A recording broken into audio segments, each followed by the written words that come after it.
เอาอันนี้ข้าวแม่เด้อเห็นเจ้าหุงข้าวเมื่อวานนี่อันนั้นได้เอาเป็นข้าวเจ้ามาฝากเด้อโยขอบใจละลายเด้อ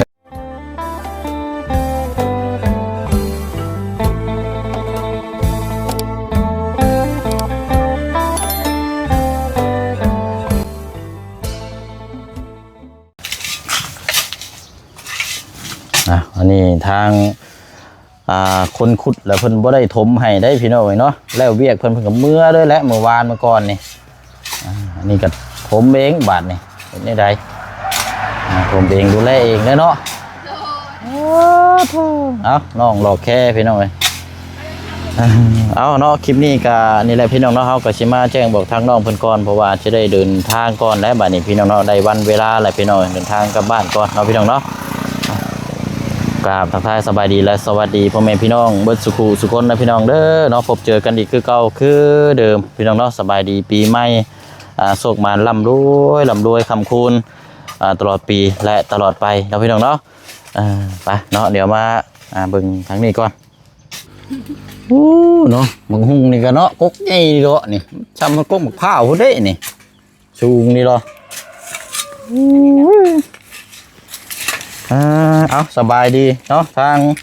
น้องหลอกแค่ทางมีตู้นำด้วยแม่เด้อเอาอันนี้มาให้ก่อนมาแจ้งก่อนเนาะเดี๋ยวสิได้เดินทางพอแล้ววันนี้หลังปีใหม่พอแล้วสิได้ขึ้นมาหลายมื้อหลายวันอยู่เด้เนาะเดี๋ยวอาทิตย์หนึ่งคนประจักษ์เมื่อหับพรอยู่บ้านก่อนพี่น้อยดินสงการอยู่บ้านเดี๋ยวเอาเนาะมาแล้วพอเพิ่นขุดอันนั้นเมื่อวานนี่เพิ่นขุดหาท่อเนาะเมื่อวานเมื่อก่อนคือเราเห็นน้ำกันนั่นแหละเดี๋ยววันนี้ขุดเห็นท่อเอาท่อผักมาแต่พุ่นแล้วมันบ่เห็นมองนี่น่ะก็ได้ง่ายไปพุ่นแล้วตอนนี้น่ะก็เจ้าบ่ได้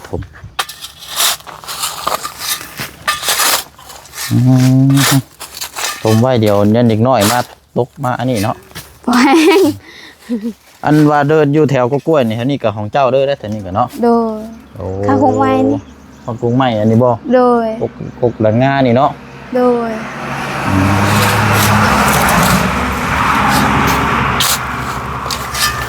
เอาอัน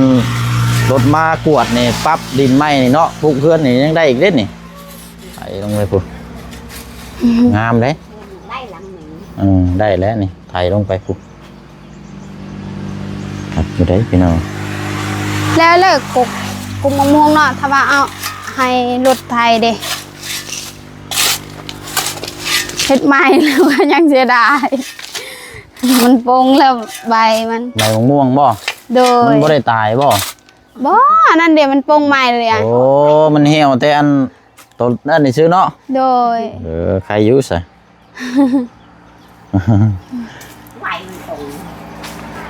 ใบมันปงอยู่ที่ว่ายังมันตายเนาะจูดไทยใส่เยอะมาบุญมายังมันมาตายดอกจูดโลดจูดน้องเอาไฟแล้วก็จูดแน่นั่นแหละ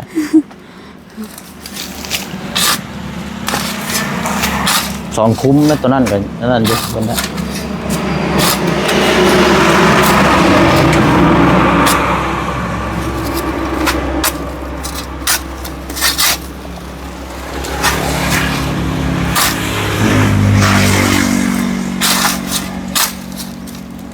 เอาเปิด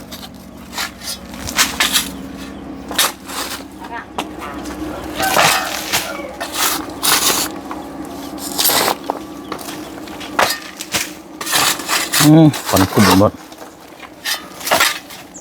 อันหมักจกบ่ได้มีบ่ใช่เนาะบ่มีหมักจกกวดได้มันจังบ่ค้อนกันหมักจกเอาหมักจอกอันนั้นนะมันคอยชาเอาอันนี้มันรู้บ่นะเอาวันเวลาไปทางอันนี้ได้ใส่แต่มีดหันบ่ผ้าใส่แต่ผ้าโดยบ่ได้เอาอันหมักจกทางเนาะบ่ต่อยังถึงว่านี่บ่แม่นบังกระโพกว่าจักอันนี้บ่คือว่าระเบิดแม่นท่อสายน้ำนี่สักอย่างนี่แหละ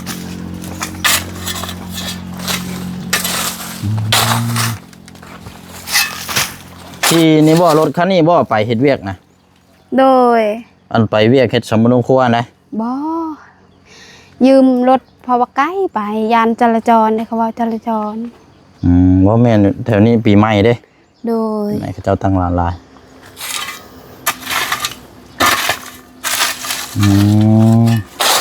เอาเนาะผมเห็นแล้วไอ้ดอกคนเคยเห็นเวียกนักอยู่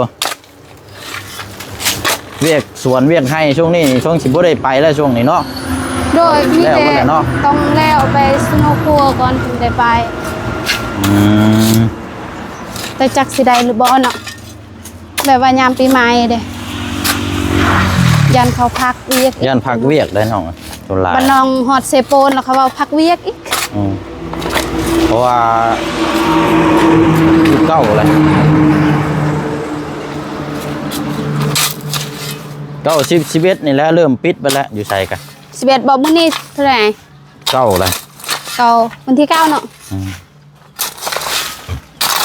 ปิดแล้วเริ่มเสดิมสลองแล้วปีใหม่วะหยุดแล้ว คนอยู่ไกลก็ดีใจแบบว่าได้เจอครอบครัวแล้วเนาะเขาเป็นเวียกอยู่ไกล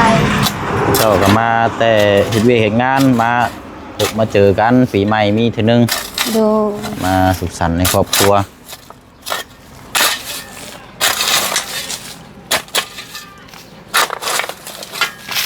หาท่อคุดโบเห็นเลยวานมาคอนนี่จะอยู่มุมใดแสดงเขาเจ้าอยู่นี่ทมดินเทีนึงอันนี้เนาะ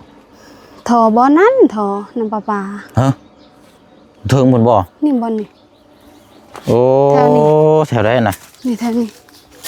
ตรงนี้บ่อ โดย โอ้ยเพิ่นพากันขุดเมื่อวานนี่สิว่าบ่ไปขุดจะพูดก็บ่เห็นแล้วเนาะ นี่เท่านี้ อืมฉันจะอยู่เมื่อวานนี่กับเมื่อก่อนนี่กันกับวานนี่เนาะสิได้หูยแล้ว คนบ่อนั้น แล้วก็บ่อนี้ นี่เด้ทำจิขุดเจ้า แต่ว่าเขาถ้าเขาเอาขึ้นหน่อยนึงอีกก็ฮอดแล้วนี่บ่อนี้ ยับขึ้นมานี่เนาะ โดยนี่บ่อนี้ โอ้มันยังน้ำยังเปียกๆอันนี้ กล้วย น้ำหักกล้วยบ่ โดย ยางอันนี้บ่ให้ยังฉะนี่ ไม่ดู ไม่ขยุงบ่ไม่รู้บ่ ไม่ดูขอมาแต่ผู้ เอามาให้ยังน้องนี่นะ จุไฟบ่ อ๋อไม่รู้เนาะมันมีแกนในคากระดอกอันนี้ ยามหนาวก็จุไฟ อืม เห็นว่าเอาผ่าตัดนี่มันบ่เข้าดิอ้าย โอ้ เป็ มัน แก แข็งใหม่นี่มันแกน โดย บ่ได้แล้ว ยานฟ้าพาหัก เนาะเอาสมตัวนี้ยังมาสมตัวนี้เนาะคอยเฮ็ดไปส่วนกะครึ่งนึงเนาะ ส่วนนี่ไปขุดอีหยังก็เลยกระสุนนั่นอีหยังกระสุนกระบอกกระสุนบ่ ไปขุด โดย เจ้าหันบ่ นี่ขุดบนเดินนี่ สั่งว่าแท้ เอาก็เอาไปขายให้เวียดเด็กมันแบบว่าเขายิงหมดแล้วเหลือแต่กระสุน เออ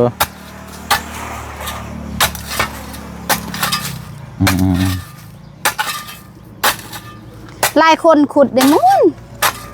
ขุดได้หึงนะบ่ ได้3 ปี 4 ปีแล้ว 3-4 ปีแล้วเนาะ โดย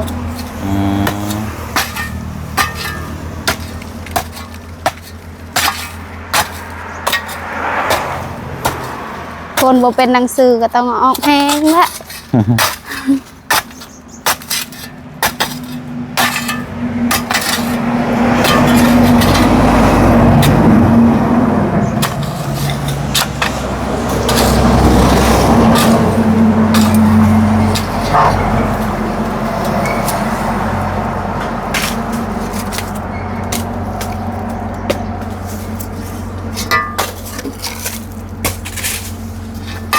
เอาไว้จูดเนาะนี่บ่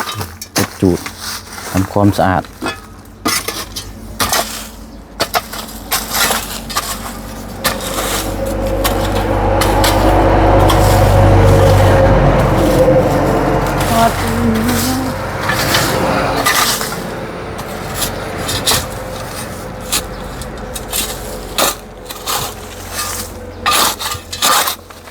ต่อขึ้นไปหันก็แม่นเดินของทางน้องเจดีทางนั้นเนาะ โดย จะฟังนั่นกัน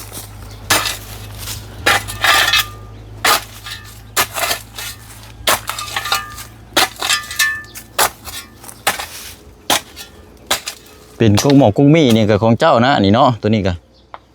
เห็นบ่ อันนี้บ่ กุ้งมี่นี่ โดย แต่ว่าหมากคือบ่มีเนาะ โอ้ยมันตายหมดแล้วเด้ อืม ตะกี้มันก็มีคือกันเป็นอีหยังแมงกินหมดแล้ว ตอนสิว่าก็มันเฒ่าแล้วเนาะ โดย มันเฒ่ามันเหี่ยวแล้วพี่น้องมันตายเลย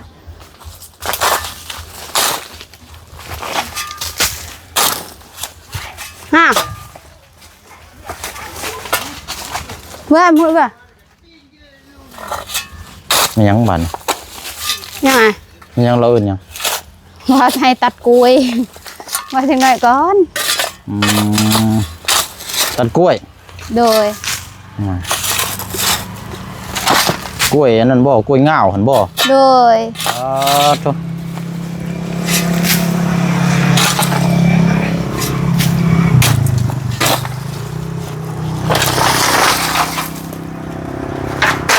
เวียดกับโบเฮ็ดมันสิคายสักซีซะคายให้เวียดสักซีอีก มันก็ชื่อคือกันบ่สังกะสีนี่ ซื้อ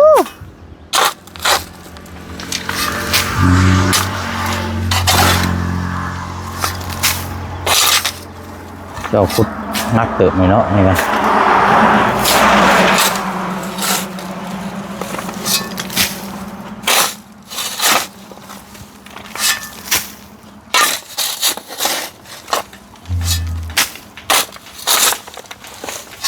ได้แล้วเนาะอันกุ๊กอันยังก็อันนี้นะ ผักคะ ผักคะ โดย อ๋อปลูกแม่นบ่เลยเนาะรอบเพื่อนนี่ แม่นมัน พดน้ำดีๆนี่ซ้ำสิกินนี่ โดย คันว่ามันก้นเอาหากมันนี่ไปปลูกมันนี่มันติดอยู่บ่เนาะ ติดถ้าเฮาหดตลอด พังเบิ่งบัดขึ้นมาหลังปีใหม่เขาน่าสิมาขอนำนี่เด้อสิมาปลูกอยู่เฮือน โดย ปลูกในสวนก่อน เฮาตัดก็ได้ อันนั้ บ่ น ต้องเอาหากก็ได้เฮาตัดเดี๋ยวมันก็ออกหางเอง มันก็ติดบ่ ติด โอ้ แม่ปลูกแล้วตัดอยู่ป่าแล้วก็มาปลูกอยู่เฮือนเด้ ติดเฉยเนาะ โดย อ๋อ แต่ว่าเนี่ยบ่มีน้ำแต่ต้องปลูกยามเดือนหกยามนี้ยันมันบ่ติด น้ำประปาเฮานี่แหละคดเอา โดย ได้อีกมั้งเนาะ ได้ เอารอบหน้ารอบในพุ่นแหละพี่น้องเห็นแล้วซะนั่นปลูกในสวนอยู่เฮือนนั่นก่อน เอาเดี๋ยวนี้แล้วก็ไปปลูกอยู่เฮือนไอายเลยก็ได้ บ่อย่าดอกยันมันบ่มีเวลาเลยเนาะเดี๋ยวมันสิเสียสิซื่อพุ่นแหละเอาไว้รอบหน้าก่อนมันต้องอันนี้ก่อน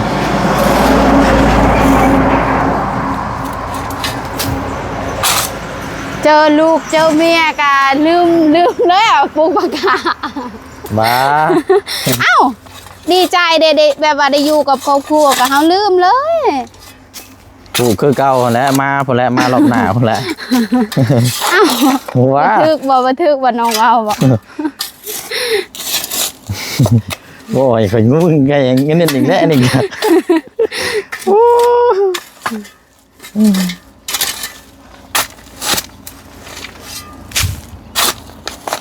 ไปยังบ่ได้บ่ไปเบิ่งกล้วยง่าวก่อนไปยังบัดนี้ ได้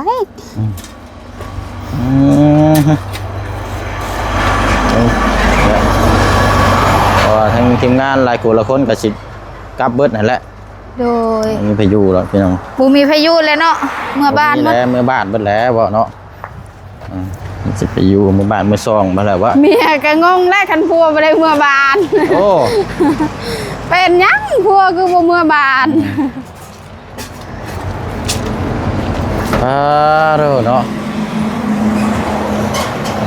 อันนี้บ่กล้วยฮักอันนี้บ่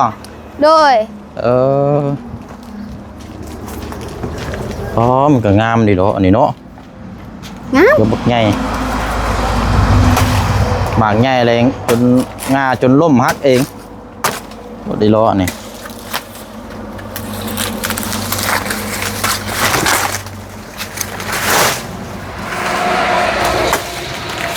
คง ของขวัญปีใหม่กล้วย อ๋อของขวัญปีใหม่กล้วยนี่แหละครับ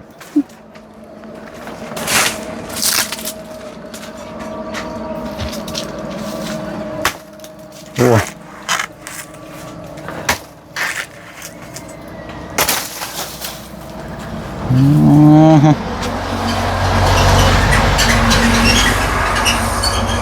มันแก่แล้วบ่น้องอันนี้นะ แกแล้วว่า มันเบิ่งคือแบบบ่เป็นตะแก่แท้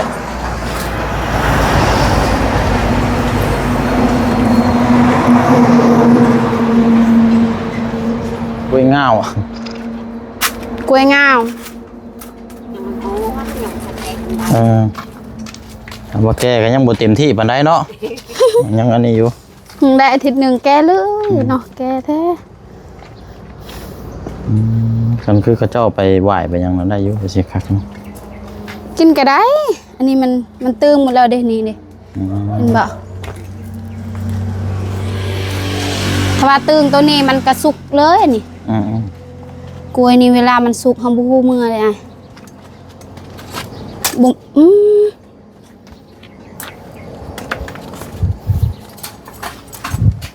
บีหนึงนี่ก็เจ้าจังหมากเนาะเต็มเลย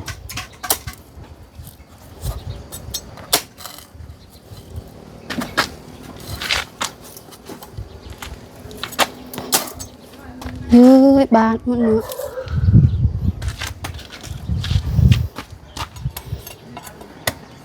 แพงเลยกล้วยนี่เขาเจ้าขายนี่ เห็นว่าแซ่บนั่นแซ่บกล้วยหอมเด้ออ้าวมือนี่คือคักแท้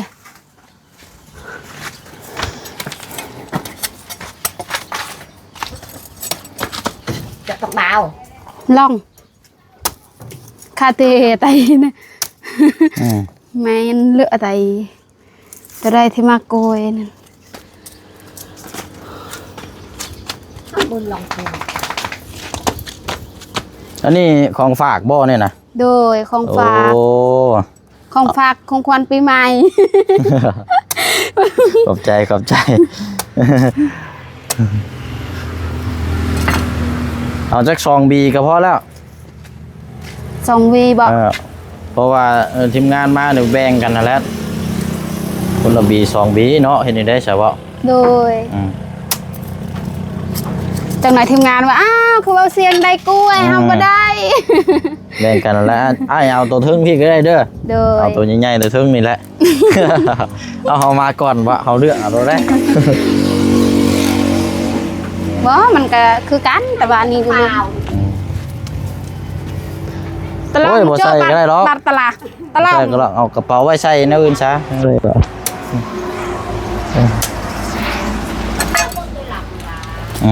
เบิ้นหมดเลยป้าน่ะ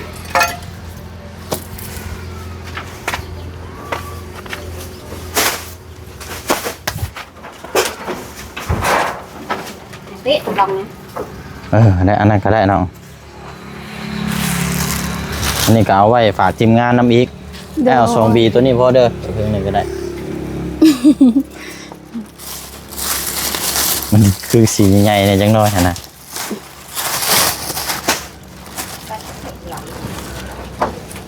มันนำอะไรเจอป้าอ่านดาวบอลอด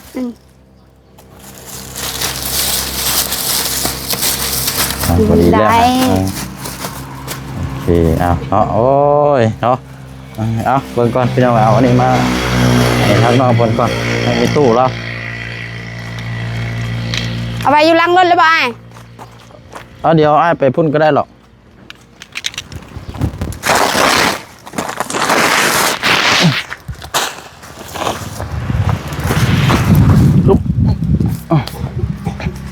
ผักขะเด้ ฮะ ว่าผักขะเด้เอาบ่ บ่เอามาแต่สงกรานต์ก่อนสิเอาเมื่อปลูกเอาอันนี้ข้าวแม่เด้อเห็นเจ้าหุงข้าวเมื่อวานนี่อันนั้นได้เอาเป็นข้าวเจ้ามาฝากเด้อ โยขอบใจละลายเด้อ เลยนั่นแหละเอาไว้หุง ดำยอนบาอะไรทั้งตลาด เอาไปแปะบ้าน เดี๋ยว ซั ไป ง กินเนาะ เอามีแต่ว่าสิได้เดินทางก่อนบัดนี้เด้อ โดย กลับก่อนไหน ให้เดินทางปลอดภัยเด้อ เอาขโมยขอบใจละลายเนาะ โอ้ยขอบใจได้แล้วก็ เด้อลูก สบายดีเด้อ โดยเพิ่นละหลังปีใหม่เพิ่นละเนาะปีใหม่ลาวเพิ่นละ โดย ขึ้นมาใหม่พี่น้องเอ้ยมื้อเวียกมื้องานพุ่นก็แม่นแล้วก็เมื่อปีใหม่เนาะ มาได้หิวก็ได้อยู่ดอก ได้บ่ ได้อยู่เอากลับก่อนเด้อโดยขอบใจละลายโดยไปหั่นละพี่น้องเอ้ยเป็นกล้วยเนาะกล้วยเขียวปึ๊บ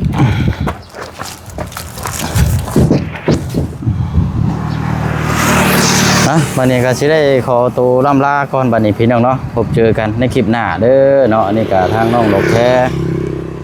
ถือว่าที่เฮาติดตามมานี่ก็โอ้พี่น้องเนาะความสำเร็จทางน้องเพิ่นนี่ก็ได้หลายสิ่งหลายอย่างอยู่เนาะจากทางผู้ใหญ่ใจดีที่ได้สุดซอยให้สมรู้ครัวว่าเป็นน้ำเป็นในแล้วก็เป็นปัจจัยเนาะอะไรสิ่งหลายอย่างที่ทีมงานเขามาถ่ายทำเนาะพี่น้องเนาะครับเรียกว่าขึ้นมารอบหน้ารอบในเพิ่นแล้วพี่น้องจะมาเยี่ยมยามทำข่าวทั้งครัวทั้งนอกเพิ่นอีกเนาะพี่น้องเนาะแต่ว่าเวลานี้จังลาพี่ลาน้องไปก่อนบัดนี้พี่น้องเนาะพบกันในคลิปหน้าบ๊ายบายเด้อพี่น้องเด้อเนาะสบายดี